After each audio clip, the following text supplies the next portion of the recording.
may have heard that products like these are not vegan, not because they contain milk or egg or gelatin or honey. They don't have any of those. In fact, many sources list them as vegan foods. The issue is sugar. Most sugar, at least in the US, is not vegan, supposedly. So sugar comes from two main sources, sugarcane and beets. And globally, the vast majority come from sugarcane. It's about 80%.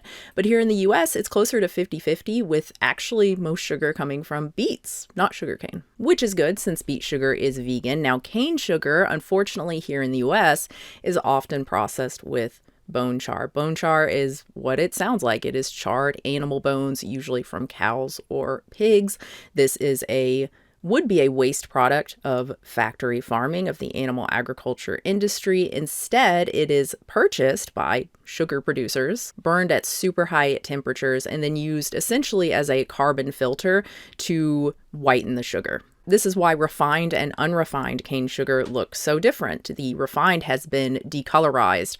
Perhaps with bone char, there are other methods. So basically, bone char is not in the sugar you buy. It's not in the bagged sugar, but it is part of the sugar making process. And again, supports animal agriculture. So how can you tell? How can you tell, one, the source of your sugar? Is it beet or is it sugarcane? Two, if it is sugarcane, is it processed with bone char? So if you are buying bagged sugar, sometimes it does say the source, this Kroger brand, and also the C&H brand, they specifically say cane sugar. And these are refined, so makes sense to assume that they are processed with bone char. But wait. In 2021, the Vegetarian Research Group spoke with the senior director of ASR. This is the largest refiner of cane sugar in the world.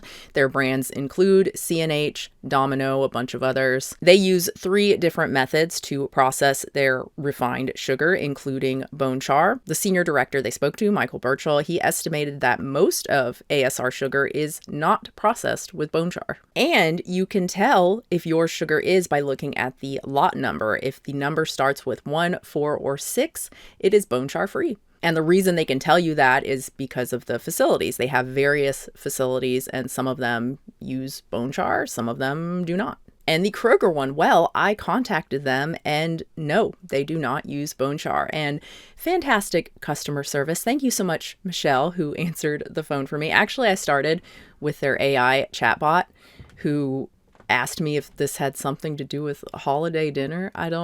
What? Anyway, I called the number, got Michelle. She didn't know. She said she contacted the supplier. Sometimes they'll get back to her that day. It might be a couple of days. Less than an hour later, she calls me and also emails me and tells me, no bone char. And here's a list from PETA of some bone char free brands like this Zolka. It actually says it right on the front of their bag. And they do have this at Kroger, at least at my Kroger. They used to have it at the Dollar Tree near us. That's actually how I tried it. My partner bought some. Number one, you can tell by the color that it's not refined at all, right? It's a much darker brown color. It's not that crazy white. Unfortunately, it clumped really, really easily for me. And that was just annoying when trying to measure. I mean, usually I do use a scale, but sometimes I use cups and it's all it was mildly inconvenient. So I stopped buying it. It is actually close in price to the Kroger brand. So that's cool. There's also USDA organic cane sugar. This has to be bone char free. Bone char is not listed as an allowed substance on the national list. Finally, there are also other sources of sugar. We have so many now, right? It's not just sugarcane and beets. We have coconut sugar. I can find that in Kroger. Even date sugar I can find in my Kroger. Again, notice the color difference here. Now, these are going to be more expensive than your conventional refined sugar. So basically, if you are buying anything other than refined white cane sugar, you're good. It's vegan. And if you are buying refined white cane sugar, Kroger's pure cane sugar, the pink bag is good. The K&H is good depending on the facility. Again, check the lot number. This PETA list, I think there are other lists as well you can look at. Otherwise, I would contact the brand directly. But granulated sugar in a bag for baking or whatever, it's not the only way we eat sugar. It's not even the main way we eat sugar, right? Processed foods, they all contain sugar. That's not true, but man, it's not just candy. It's not just cookies. It's not just breakfast cereal. It's condiments. It's bread. It's soups. They contain varying amounts of sugar, and they almost always say just sugar. Now, I have heard speculation that the sugar used for processed products is not refined, which does make sense. Why would they go through that extra step for something that's going to be in a product? That's how the consumer is buying it, right? Because the only reason we're getting that white sugar is because that's what the consumer wants, or that's what the companies think the consumer wants, right? So that does make sense, but I could not verify that. So I don't know for sure. But does any of this even matter? Veganism is a philosophy and way of living which seeks to exclude, as far as is possible and practicable, all forms of exploitation of and cruelty to animals for food, clothing, or any other purpose. Is avoiding bone char-free sugar practicable? Can it be done? Yeah, don't buy bags of, refined granulated white sugar. Don't buy processed foods containing sugar, and don't eat out at restaurants. The first one is pretty easy to do today, given how many options there are, but processed foods, I mean, it's doable. Just don't buy them. Just don't eat at restaurants, even the vegan ones. Yeah, I think the majority of vegans would say that's too far. This is one of those things that comes down to practicality. Sugar is so ubiquitous an ingredient, it's nearly impossible to avoid. I buy certified vegan organic sugar from Costco for use at home, but don't fret about it when buying products or if I'm served coffee elsewhere. As always, it is the big, obviously not vegan products that matter the most, right? Your milk, your cheese, your meat, your egg, your honey, not the oat chocolate that may or may not have sugar in it that was processed with bone char.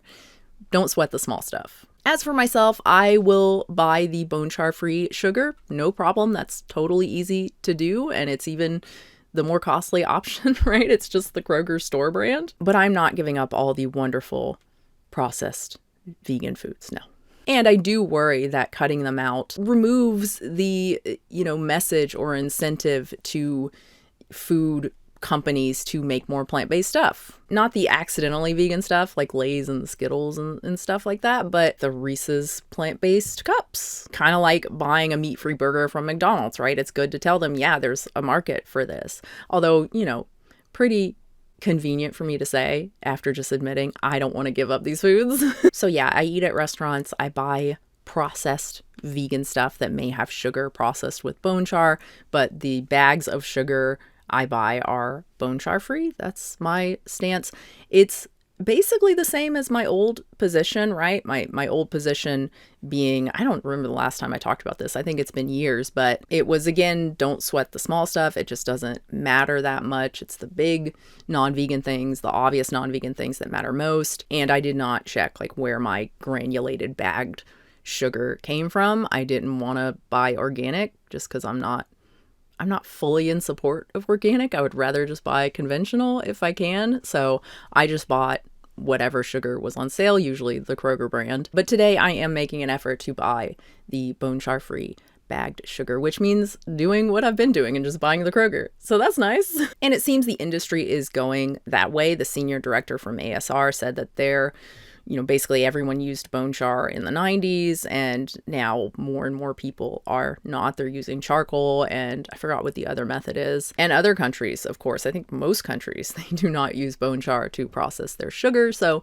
this is definitely going to be something that is no longer used, I think. It's just one of those, holdovers. We don't live in a vegan world, right? There's just all kinds of little things like this that if we focus on them, we might go a little crazy. Hopefully this video did not make you crazy. Again, don't sweat the small stuff. Don't feel like, oh my God, there's another thing I have to cut out. I hope no one gets that message from this video. I was just personally interested in the current state of bone char, and yeah, I mean, why not make a video? My whole channel's about veganism. Why not make a video about it? Anyway, thank you so much for watching.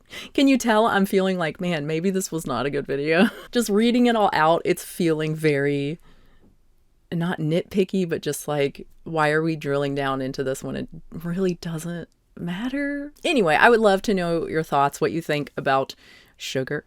And yeah, are there any of you who just literally don't buy processed foods and you aren't like raw vegan, right? You're raw vegan, okay, whatever. But like you do eat cooked foods and you just don't buy any processed foods or go to restaurants or anything. That would be really interesting to hear from you. And I would guess most of you are, in the same place I am, or even just like whatever. I buy sugar. Sugar's vegan, whatever. I'm not going to care about bone char. I would guess that, or the, okay, yeah, I'll buy bone char free sugar if I'm buying a bag of sugar, that kind of thing. But yeah, I would love to know your opinion on this. If you think this video was stupid and makes vegans look ridiculous, because that's how I feel right now. No. Well, hopefully editing Swayze will have a different view, because I would hate to have put all this work into a video and then I've done that too many times. I really have. And every single time I tell myself no, unless there is like a very important reason why you shouldn't post something, post the video. Dang it. Editing Swayze here. Looking like trash, sounding like trash, feeling like trash, wanting to trash this video. I'm not gonna do it. I think it's good, but I'm just not feeling good. So everything is bad. Okay. Again, thank you so much for watching. Please do like and subscribe. And of course, thank you so much to my members here on YouTube and my patrons at patreon.com/unnaturalvegan. I do post 2 exclusive videos a month for tier 2 members and patrons. I do a vlog and then a controversial. I'm about to record the controversial for this month for, I almost said August. It's October and my voice is, oh no, I need water. Thanks again, guys. New video soon.